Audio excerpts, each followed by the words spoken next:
늙은이를 꾸짖지 말고 권하되 아버지에게 하듯하며 젊은이에게는 형제에게 하듯하고 늙은 여자에게는 어머니에게 하듯하며 젊은 여자에게는 온전히 깨끗함으로 자매에게 하듯하라.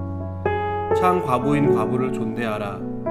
만일 어떤 과부에게 자녀나 손자들이 있거든 그들로 먼저 자기 집에서 효를 행하여 부모에게 보답하기를 배우게 하라. 이것이 하나님 앞에 받으실 만한 것이니라. 참 과부로서 외로운 자는 하나님께 소망을 두어 주야로 항상 간구와 기도를 하거니와 향락을 좋아하는 자는 살았으나 죽었느니라. 내가 또한 이것을 명하여 그들로 책망받을 것이 없게 하라. 누구든지 자기 친족 특히 자기 가족을 돌보지 아니하며 믿음을 배반한 자요 불신자보다 더 악한 자니라. 과부로 명부에 올릴 자는 나이가 60이 덜 되지 아니하고 한 남편의 아내였던 자로서 선한 행실에 증거가 있어 혹은 자녀를 양육하며 혹은 나그네를 대접하며 혹은 성도들의 발을 씻으며 혹은 환난당한 자들을 구제하며 혹은 모든 선한 일을 행한 자라야 할 것이요 젊은 과부는 올리지 말지니 이는 정욕으로 그리스도를 배반할 때에 시집가고자 함이니 처음 믿음을 저버렸으므로 정죄를 받느니라. 또 그들은 게으름을 익혀 집집으로 돌아다니고 게으를 뿐 아니라 쓸데없는 말을 하며 일을 만들며 마땅히 아니할 말을 하나니 그러므로 젊은이는 시집가서 아이를 낳고 집을 다스리고 대적에게 비방할 기회를 조금도 주지 말기를 원하노라. 이미 사탄에게 돌아간 자들도 있도다. 만일 믿는 여자에게 과부 친척이 있거든 자기가 도와주고 교회가 짐지지 않게 하라. 이는 참 과부를 도와주게 하려 함이라. 아멘. 바울의 편지에는 몇 가지 특징이 있습니다. 그 중에 한 가지 특징은 전반부에는 교리적인 설명을 하고 후반부에는 윤리적인, 즉 실천적인 설명을 한다는 것입니다. 디모데전서도 이 같은 특징을 고스란히 담고 있습니다.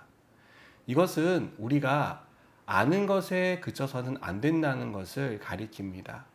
신앙은 아는 것으로 그치는 것이 아니라 아는 것을 삶으로 살아가는 것, 즉 삶으로 실천하는 것을 포함하고 있다는 것을 우리에게 보여줍니다. 오늘 말씀에서도 바울은 두 가지를 얘기합니다. 이것은 우리가 삶을 살아가면서 실천해야 할 내용들입니다. 첫 번째로 교회 안에서 이루어지는 관계에 대한 부분입니다. 바울은 다른 사람과의 관계에서 중요한 것은 존중이라고 말합니다. 어떤 사람들은 존중받고 싶으면 존중받을 만한 행동을 하라고 말합니다. 그러나 존중은 상대방이 존중받을 만한 일을 했기 때문에 하는 것이 아니라 먼저 존중해 주는 데서 시작된다는 것을 우리는 잊지 말아야 합니다.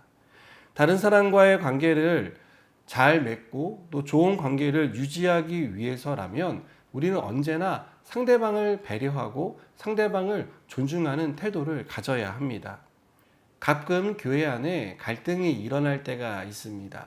그럴 때면 사람들은 이구동성으로 누구누구 때문에 그렇다라고 갈등을 일으킨 사람 탓을 합니다. 그러나 이것을 조금 더 면밀히 살펴보면 상대에 대한 존중이 없기 때문에 일어난 일이라는 것을 발견할 수 있습니다. 우리가 관계를 바르게 세우고 싶다면 상대방이 나보다 나이가 많든 적든 경험이나 경력이 많든 적든 상관없이 존중하는 태도를 보여야 합니다.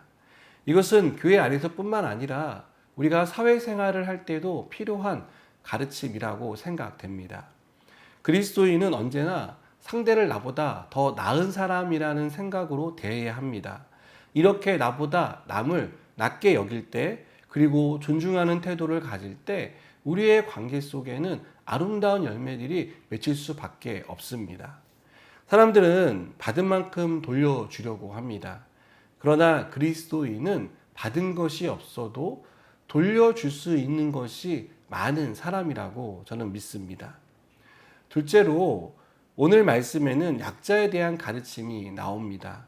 하나님은 이스라엘 백성에게 고아와 과부와 객 그리고 나그네를 돌보라고 말씀하셨습니다. 또 억울한 사람이 생기지 않도록 공명정대한 판결을 내릴 것에 대해서 말씀하십니다. 이것은 약자를 돌보라는 하나님의 말씀입니다. 바울도 오늘 똑같은 말을 하고 있습니다. 교회는 보호받아야 할 보호가 꼭 필요한 약자가 존재한다는 것입니다. 우리나라 초대교회 역사를 보면 고아와 과부와 어려움에 빠진 이들을 도왔다는 것을 쉽게 발견할 수 있습니다. 그것은 교회가 억지로 한 일이 아니라 너무나 당연하게 그리고 성경의 말씀을 따라서 행하는 일이었다는 확신을 가지고 했다는 것을 알 수 있습니다. 교회는 주변의 전쟁고아로 고통스러워하는 한국 사회에 고아원을 짓고 그들을 돌보고 또 사회에 진출시키는 긍정적인 일들을 했습니다. 또한 병원을 짓고 학교를 지으며 많은 약자들을 그곳에서 돌보고 그들을 사회인으로 키워나가는 일에 최선을 다한 것을 알 수 있습니다. 이것은 하나님이 주신 긍휼히 여기는 마음이 있었기 때문에 가능했습니다.